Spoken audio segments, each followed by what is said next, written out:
another day at Sport Beach, but really happy to be talking about Unrivaled. Alex and I, old friends, hanging out down in Miami for one of the best assignments that I have ever had. And as much as, yes, this is a story about women's sports, it is not just about women's sports. It is about being the blueprint for what leagues can look like. It is about what it really means to be player first, to be player led, to ultimately lead to real player compensation. And it felt like so much innovation with your partnership, specifically with Sephora, that I cannot wait to dive into the waves that you all made and just really the mark that you left on sports in the debut season of Unrivaled. So before we get into that, though, just tell the crowd about the genesis of Unrivaled and what were the most important aspects of the league. Yeah, I think for us, we saw such a gap in how sports operate. I'd spent so much time on the NBA side, and I'm lucky enough to be married to Nafisa Collier, who's obviously one of the best players in the world in the WNBA. And we just wanted to solve a problem for our family, which was, how do we fill this gap? How do you actually, participate in the upside of the growth of women's sports with the best players in the world? And it also solved a lot of the same problems that these other players had. And I think when you think about that as a player-first model, you can build something really interesting by just asking a simple question of, well, why is it this way? Right? People can tell you that this is just the way it is, but when you start actually probing the question of, well, why can't we do something different, and how you lead with the players, it starts unpacking a lot of interesting opportunities. And then when you go further is, well, how does this solve a need for fans? And we just saw a massive opening of basketball season with the best players in the world and decided there was a very interesting business model to build where everyone gets to participate in the upside, not just the investors or the owners, but the players themselves. So when you just keep that at the nucleus of every decision we make, it becomes very clear for us the roadmap that we just have to follow. Absolutely. And for you, Celessa, what made you so confident in Unrivaled early on? Because, I'm sure you see something as new, you're learning about it, but what was it about Unrivaled that gave you that assurance? I think that Alex touched on it. They were focused on the player. They were really thinking about the whole athlete, not just on the court, but off the court. One of our first meetings was how they were going to support the player, flying them first class, putting them up in housing, keeping them stateside so that they could be with their family, pay equity, but also glam, massage rooms, mother's rooms, babysitting services. Athletes are so much more than what they do on the court, and so we took a leap of faith, and we said they align with Sephora's core values. They are disrupting the way that partners enter into the space, and it's a unique storytelling. But most importantly, it was social first. They were like, we want to amplify these stories in a digitally native way so that it connects with people beyond the space there. And Sephora is a pretty recognizable brand. So we were like, I don't know if I need just the spots and dots. I want to tell a story, but mostly I want to support the athlete. So it was trust. Yeah. Sephora is the recognizable brand, okay? Everything I'm wearing, I got at Sephora, Celessa. I'm curious, though, for you, Alex, if you knew that those touch points were going to be the ones that resonated with brands as you began speaking with them. Yeah, I think you have to think about what is the holistic ROI for brands, but you also have to individually dive into each brand having their own purpose. And we've been talking to partners all week of what are the things that we're already doing that naturally Sephora wants to do. We have a bunch of players that they get dressed up before games. There's tunnel walkways, there's fashion fits. Those are some of the most viral moments that take place in sports right now. And we can tap into that storytelling with an authentic partner who's leading the cause. I joke with Celessa, she saved us a ton of money individually because Nafisa would come home every week with new Sephora stuff. And I'm like, where is this coming from? And how do we partner with this brand? So I think you think about that from an authenticity standpoint, and it makes everything very easy and natural from there because you're not coming with logo slaps, right? Sephora does not have a brand awareness issue. And when you start thinking about partnerships in that way is, Mickey Lawler, who's our commissioner, who spent 11 years building women's tennis, that's an individualized sport. sports, even at the team level, are becoming more individualized now than ever. And if we look from that standpoint of individualizing brand partnerships the same way we do with athletes, you get a very robust outcome of ROI where the brands are happy, and honestly, we hit the things that we need to hit to anyways from a league perspective. So speaking of that ROI, tell us a little bit more about how you all really innovated the content playbook, how you approached that. Yeah, well, when we first launched, we looked at how are players actually building their brands and making money. Well, the number one source of income was still through brand partnerships. So them growing their social media was such a need for them to build their portfolio that we just hired 20 plus content creators that were focused on growing their brands. Because if we grow the players' brands and we attach our brand partners to helping those grow, the brands are happy because they get the touch point with the athletes that everyone wants. The players are happy because their brands are growing, and we're happy because as the players' value grows, the league value grows. So we've never looked at this as, okay, but if it goes to the athlete, that's something that's going away from the league. We've kind of always put the athlete first, and knowing that our job as a first-year league is to grow our audience and to build our most valuable assets, which are the players, who are also our ownership group. So just by thinking of a business model where we're actually aligned and not separate. You know, a big buzzword right now is a CBA. CBA between the WNBA and players, and they're opposite tables of the owners, which I actually think is not a good mindset when you think about how do you grow the league and grow the business. If you put the athletes at the forefront of that, everyone else will benefit. So I think that's hopefully where everyone sees we've come in and positively disrupted. And Celessa and Sephora have played a huge part because now every brand's trying to figure out how do we activate the same way they did. You know, so it's set a high bar, but I think our goal is to continue that bar. And what does that feel like for you, Celessa? You, of course, have been a part of many successful collaborations, but seeing just the interest and the level that has been raised through the success of the Sephora Unrivaled partnership, I'm sure has been amazing. Well, they've set the bar really high. So we came out of the gates as a newly formed function at Sephora, and this was our first partnership. And now I'm like, oh, how do we comp that? What's next? Where do we go from here?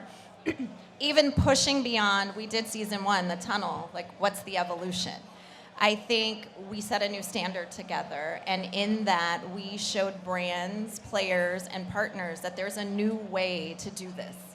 And ultimately, our goal is to elevate women's sports across all levels, from funding to player access and equity to brand building. Sephora is a brand builder. So we were in the kitchen with, and that's a very Sephora term, I just said we're in the kitchen. Sephora is a brand builder. So we were in the kitchen with them day in and day out talking about the players, the stories that are meant to be told outside of just beauty.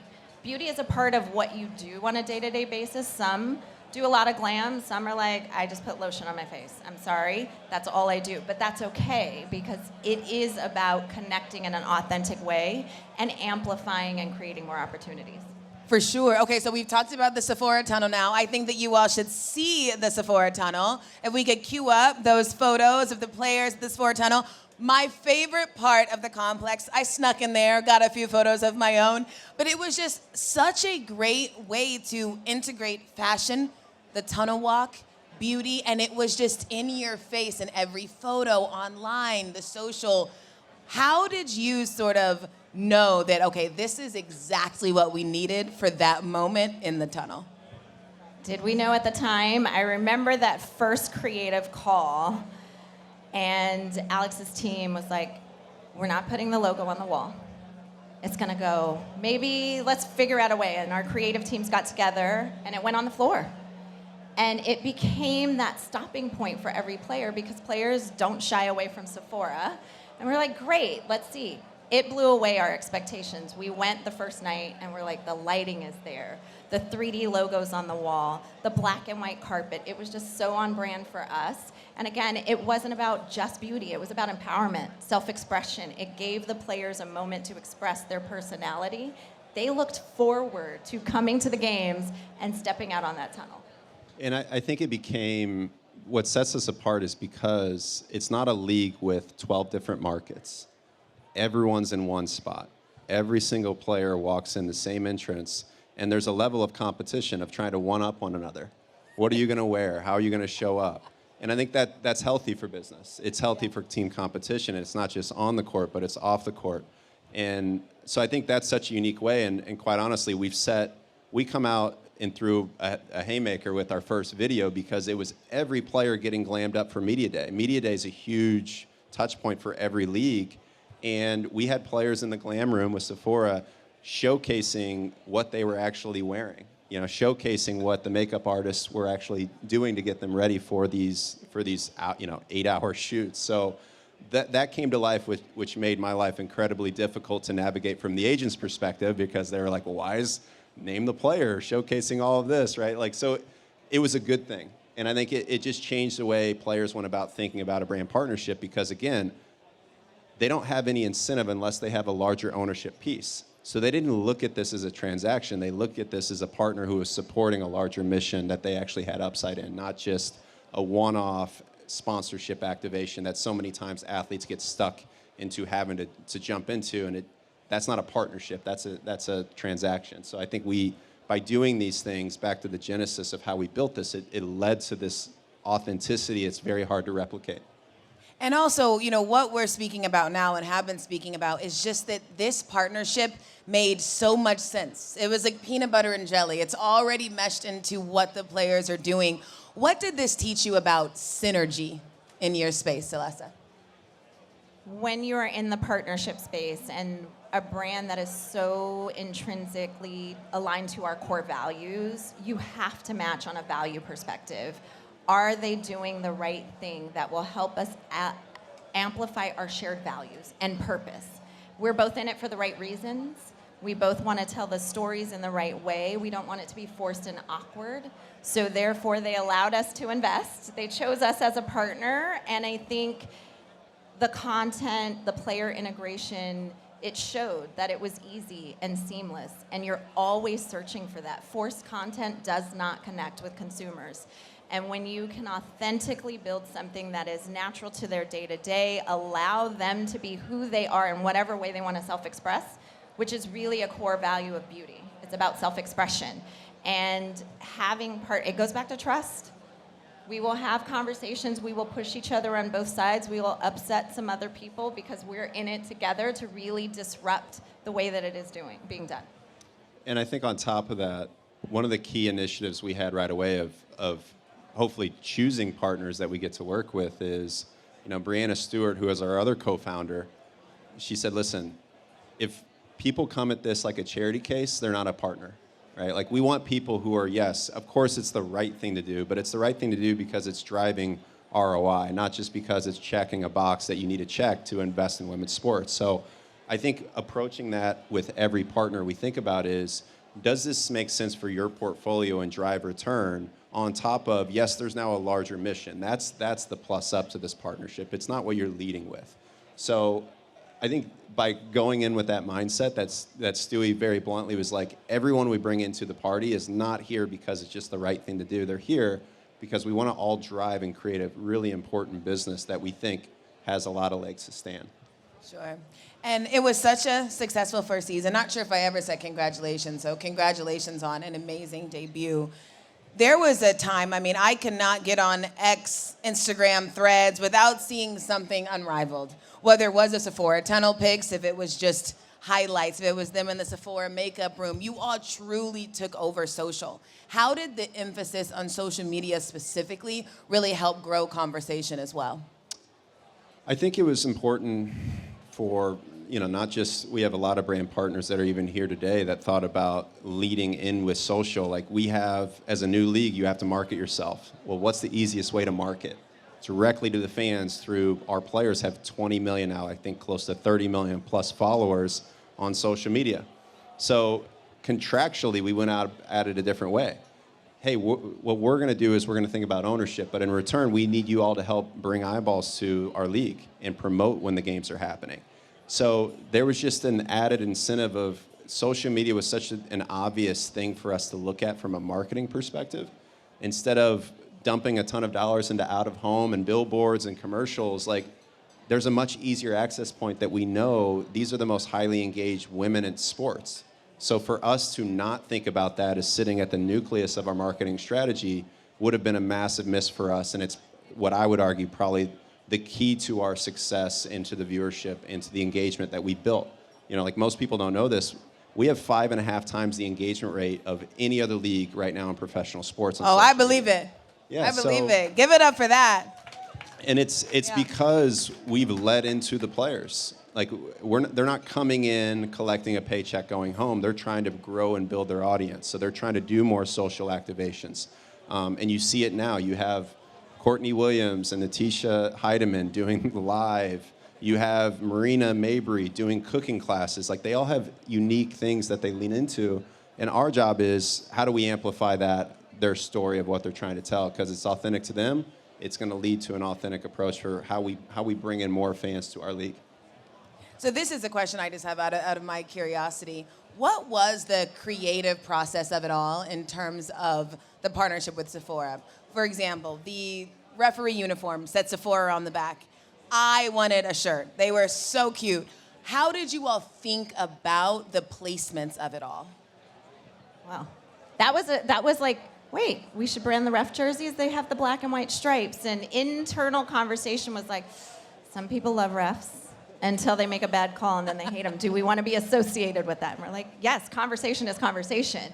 I think their openness to looking at every asset as a unique opportunity allowed our collaboration to come to life. We literally looked at the entire chessboard and said, is this right for us? Where can we get exposure? Okay, courtside, chairs, player, we were really intentional in partnering with them and thinking about all of the placements and how it all comes together from storytelling. Again, Sephora doesn't have a brand awareness issue, but it's always great to see your name in the wild. I think the black and white stripes in the glam room worked so hard for us because anytime somebody walked in there, we didn't have to say Sephora. You just knew. It was always there in the background. And you're like, and I know what that bag looks like because Fee comes home with it all the time. Well, you know what's funny about the referee jerseys specifically? It became, because we had a few athletes ejected in sports. Sometimes emotions ride high and players get thrown out, but it became like this running joke where, oh, you're in Sephora jail. So Angel was in Sephora jail and Stewie was like, you're not out of Sephora jail yet. You have another day in detention. So it just became like part of the DNA within the league, and it became fun. And I think that's where sports are meant to be entertainment, right? Like I think at the forefront, how do you entertain? How do you build that storytelling? And some of it just happens without us even trying to make it happen. So it just led to all the magic that probably came from the partnership. Yeah, no, it was outstanding. So let's talk a little bit about what was going on the court. Great, outstanding basketball. Loved the one-on-one tournament. Created so much conversation. And you had great viewership in season 1. But how do you want to continue to see that improve in season 2? Yeah, I think, our challenge is, when we first went out, we were hopeful for probably half the data that we received, which means our timeline's been expedited. And now the harder responsibility, the bigger responsibility is how do you not maintain that, but how do you grow that? So, I was just talking with Phil Cook, who's the CMO of the WNBA. Our built-in advantage is these players' brands are continuously growing right now. And we got to maintain that momentum, and we have to do our part to keep that momentum in women's basketball by keeping the focus on during basketball season. But 2, we have such an advantage with our partner with TNT. It is not hard to find us. We are not fragmented our media rights, which was a big decision we had to make right away. We had way more partners interested than we probably imagined coming out of the gate because women's basketball is exploding. We had the top players. But you had to choose not to just take the money, but to choose who's the right partner to storytell. It's what led to you being with us in year 1, which we were grateful for. But it led to studio shows. It led to pregame and postgame. A lot of times you don't get to see that storytelling around the game, which you see in every men's sport. So these were all decisions that we made that we were thinking long term. So by having a partner like TNT, who's focused on putting more resources behind our broadcast for next year, I think that's what's going to lead to probably more success. And then number 2, we got to continue to add more star power. We have college players coming in, Paige Becker's coming in. We have a few announcements that Kirby will kill me if I say it, so I'll wait. But we have 5 more all-stars coming into our league that weren't in year 1 while maintaining our talent. And I think that the next thing we're getting ready to announce, like we had a great, Lauren Betts was on the panel before, We have more college players that we're going to be adding to our ecosystem this year and utilizing this summer to help, A, build our brand, but B, hopefully help build their brands and build that bridge that really doesn't exist between college and pros. I think what we try to do is just be different. What's already taking place, what's going to make us stand out, and we almost have to have the opposite approach. What is a mainstream league thinking about and doing? We got to go the opposite way, because it's what's going to lead to conversation and eyeballs. So I think if we continue to do those things and keep players at the forefront, we're going to continue to have success. Celessa, why are brands so uniquely positioned to elevate women's basketball and their players? And what more do you want to see? I want to see more of it. I think it's just the tip of the iceberg. If we look at male sports versus female sports, there's still a huge gap. And when you think about a business model, I get it. Your P&L sheet has to make sense. But women athletes are more than just an athlete. They're moms, they're caregivers, they're humanitarians, they're chefs, they're artists, they're fashion designers. And being a part of that ecosystem allows you to really amplify an individual on and off the court. It's so much of what we do is tied to our work, but so much of who we are is not tied to our work. And how do we then intrinsically fit into that journey? Beauty brands, again, you might want to lay your edges, you might want to brush your brows, you might want to set your face, you might just want to wash your face. It's part of something that you do every day. I think there's a couple of things that people do almost every day. Listen to music, wash their face, some sort of hygiene, and eat. Like, that is a day-to-day thing. And brands should be playing into it. If we want, what I don't want to see is this upward momentum get to the peak and then it rolls back down. We want to get to the pinnacle of success and parity in women's sports. And the only way we can do that is by funding the leagues, partnering with the players, and really investing in women's sports in a way that we have never done before. So we put our money where our mouth was. We're starting our journey, and we're like, we are in. Unrivaled was the start, but we are really in it to win, and we want to make sure that we're encouraging other brands to do so. I'm ready to run through a wall for Celessa, guys. Let's do it. So WNBA All-Star is going to be so incredibly dynamic this season in Indianapolis. And I hear that there are even more exciting reasons to go to Indy. Tell me about it.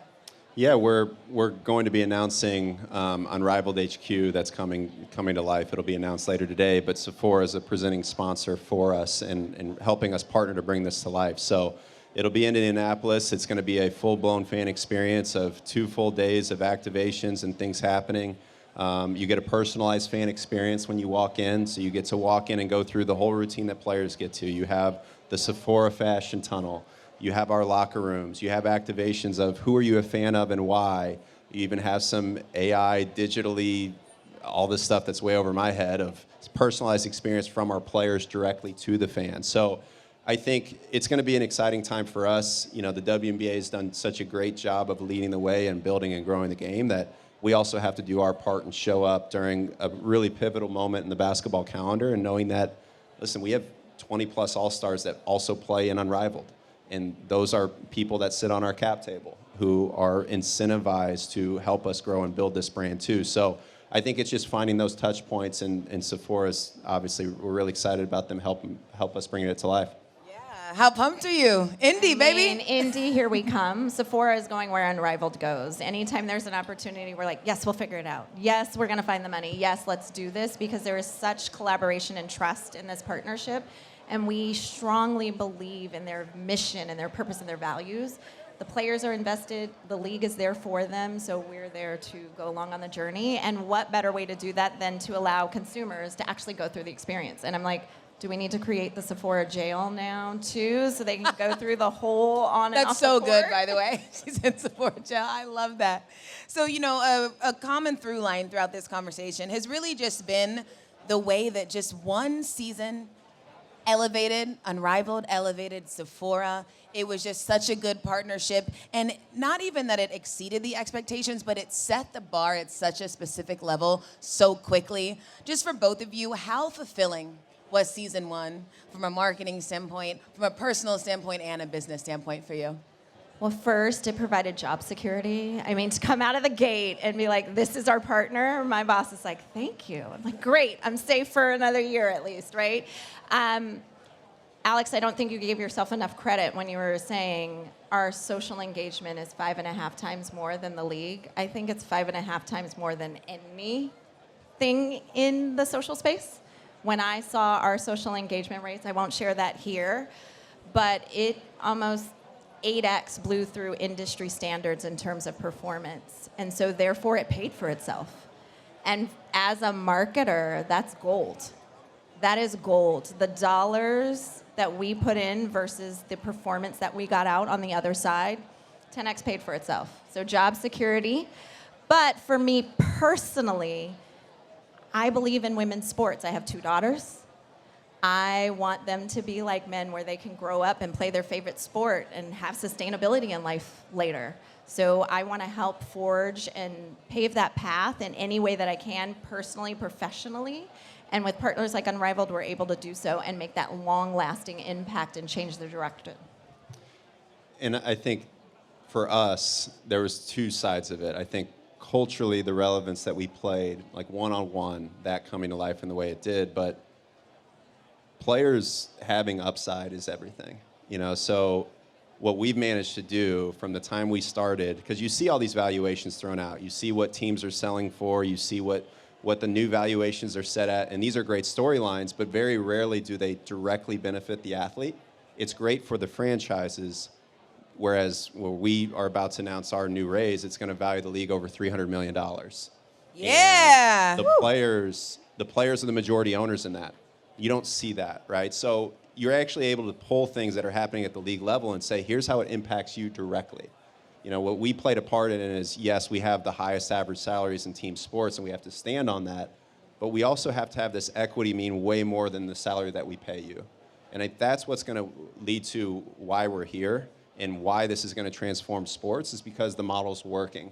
And by having partners double down in things that are working, it shows that this is actually a long-lasting league. It's not a stopgap until they make enough. Like, we are here to stay, and I think we're really proud that the partners who believed in that mission have seen it come to life in such a fruitful way. That to me, that's everything. And it's getting to see, as you said, like, I have a daughter who's 3 years old. She gets to grow up in a different world than even Nafisa grew up into. And having those advantages for us, we talk about all the time. We're like, Mila's either going to be the best player in Unrivaled, or she's going to be the CEO, or she's going to be both, right? We don't know. And I think you create a different world and different ambitions by just tearing up the old model and say, here's actually the real world as it exists today. And I think we want to continue that trend. I do want to add to that, as I have 2 daughters, and my oldest plays travel softball. And for a moment, before Unrivaled existed and before the AAUSL was formed, I was having very different conversations with her. I was saying, hey, we need to learn the business of baseball, because that's your path of making an income. You can't play this sport for much longer. Now NIL is changing the landscape, but it was a pivotal moment where you say to your daughter, because the son never has to have that conversation, you can make it to the pros, and the pros pay a lot of money. You can live on that. For female athletes, that wasn't true. And so now getting to say to her, nope, the landscape is changing, and maybe by the time you're 18, you can make a living in a real way playing the sport that you love and doing what you do. So thank you guys for taking that leap too. I love that. It's amazing. I mean, truly a historic season. It was innovative, and it was newness in a place where newness is few and far between. So congratulations on a great season. I'm excited for season 2. I got my favorite teams, my favorite players, but truly a partnership that was genuinely unrivaled. So thank you all so much. Thank you, Give it up for Thank these you. 2. Thank you for being here.